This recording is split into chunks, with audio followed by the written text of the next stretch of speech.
Now, good morning everybody. We are going to solving quadratic equation by formula.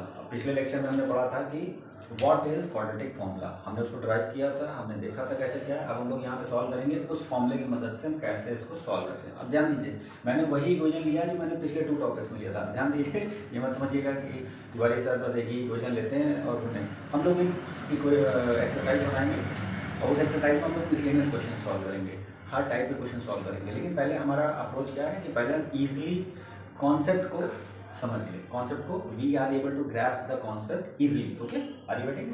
तो यहाँ पे देखते हैं, लेट अस स्टार्ट। अब जैसे ये इक्वेशन आपको दिया हुआ है, ठीक है, तो यहाँ पे आप लिखोगे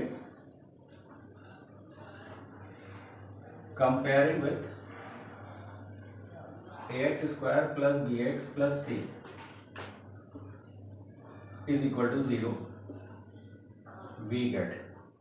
ठीक है, अब हमें कंपेयरिंग विथ, हम इससे कंपेयर कर, इससे इस इक्वेशन को इससे कंपेयर करेंगे तो हमें क्या मिलेगा, a इज इक्वल टू, अब एक्स स्क्वायर का कोफिशिएंट क्या है 1 और एक्स स्क्वायर कोफिशिएंट a है, तो यहाँ पे a is equal to 1। X का कोफिशिएंट क्या है b, यहाँ एक्स का कोफिशिएंट क्या है +7। ठीक है, यहाँ कांस्टेंट टर्म हमारे पास क्या है c, कांस्टेंट टर्म यहाँ पे हमारे पास क्या है 12। तो we got the value of abc। तो सबसे पहला स्टेप क्या होगा, डिस्क्रिमिनेंट। हम डिस्क्रिमिनेंट को कैलकुलेट करेंगे। ठीक है, तो डिस्क्रिमिनेंट को डी हम मान के चल रहे हैं, जैसे हमने लास्ट लेक्चर में मान के चले थे, डेल्टा नहीं लेके चलेंगे। ठीक है, डेल्टा हायर क्लासेस में है। ठीक है, तो that is B square minus 4ac। अब यहाँ पे सबसे पहले हम इसकी वैल्यू को इवेल्युएट करेंगे। ठीक है, तो वैल्यू हम यहाँ पे रख रहे हैं, बी की वैल्यू 7 माइनस 4 इंटू ए इंटू सी। ठीक है, हमने ब्रैकेट का यूज किया जिससे हमें इंटू का साइन बीच में नहीं लगाना पड़ेगा। ठीक है, तो 7 square 49 minus 12 48, we are getting 1। तो डिस्क्रिमिनेंट की वैल्यू हमारे पास क्या आ गई 1। ओके, तो अब जरा नोट करने की बात है, अगर नेचर ऑफ रूट का क्वेश्चन आएगा तो उसमें आप कह दोगे d is equal to 1 and this is a greater than 0 and perfect square.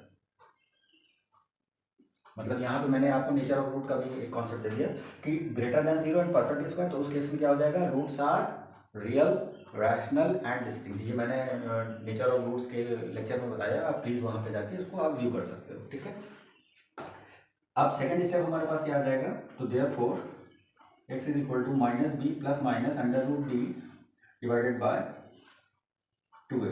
अब हम वाला फॉर्मूला लेके चले जिसमें हमने डी लिखा है, डिस्क्रिमिनेंट हमने कैलकुलेट कर लिया है। अब हम यहाँ पे तो थोड़ा सा कम स्पेस लेगा और हम आसानी से सॉल्व कर सकेंगे। तो we are going to put the values. अब हम यहाँ पे वैल्यूज को पुटअप कर रहे हैं, तो -7 plus minus under root 1 divided by 2 into A की वैल्यू 1 हो गई। ठीक है, तो we are getting -7 plus minus 1 divided by 2। अब देखिए यहाँ पे -7 प्लस 1 कॉमा 2, फिर कॉमा लगा देंगे, फिर -7 माइनस 1 डिवाइडेड बाय 2, मतलब दोनों वैल्यूज हम x की लिख रहे हैं। ठीक है, x एक बार प्लस हमने लिया, कॉमा लगाया, फिर एक बार माइनस लिखा। ठीक है, -1। Are you getting? अब इसको सॉल्व करते हैं तो हमारे पास क्या आ रहा है, x is equal to -6 divided by 2 comma -8 divided by 2, तो that is x is equal to -3 and x is equal to -4। तो सोल्यूशन सेट हमारा ये बन गया। ओके, ये मैंने पिछले लेक्चर में बताया था कि सोल्यूशन सेट को हम कर्ली ब्रैकेट्स में लिखते हैं, लेकिन यहाँ पे हम ऐसे ही मेंशन कर रहे थे, वहां पे भी हमने बताया था कि ऐसे ही मेंशन कर सकते हैं। तो this is our answer, ultimate answer, final answer, and इसी को ही हम बोलते हैं रूट्स। क्या बोलते हैं? Finding the roots. तो आप कह देंगे roots of equation are -3 and -4।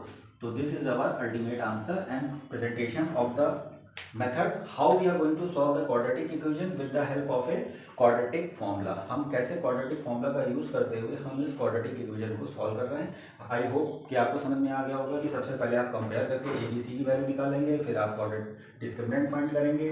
Discriminant find करने के बाद अगर केवल नेचर ऑफ रूट कह रहा है तो आप बस यहीं पे स्टॉप कर सकते हैं, दिस इज योर सोल्यूशन। लेकिन अगर वो सॉल्व करने के लिए कह रहा है, फाइंड द रूट्स कह रहा है, तो फिर आप फॉर्मूला लिखेंगे। फॉर्मूला लिखने के बाद आप डी की वैल्यू यहाँ पे सब्स्टिट्यूट करेंगे, बी और सी एक्सेट्रा की वैल्यू सब्स्टिट्यूट करते हुए सॉल्व आउट करेंगे, और जब प्लस माइनस साइन लेना होगा तो यहाँ पर आप कॉमा लगाएंगे, ठीक है। और फिर इस तरह से कॉमा लगाते हुए आप दो रूट्स को सॉल्व आउट कर लेंगे। जब सॉल्व आउट कर लेंगे तो यहाँ पर आपके पास आ जाएगा roots of the equation will be this and this will be our ultimate and final answer. Okay, I hope you understand. Thank you very much.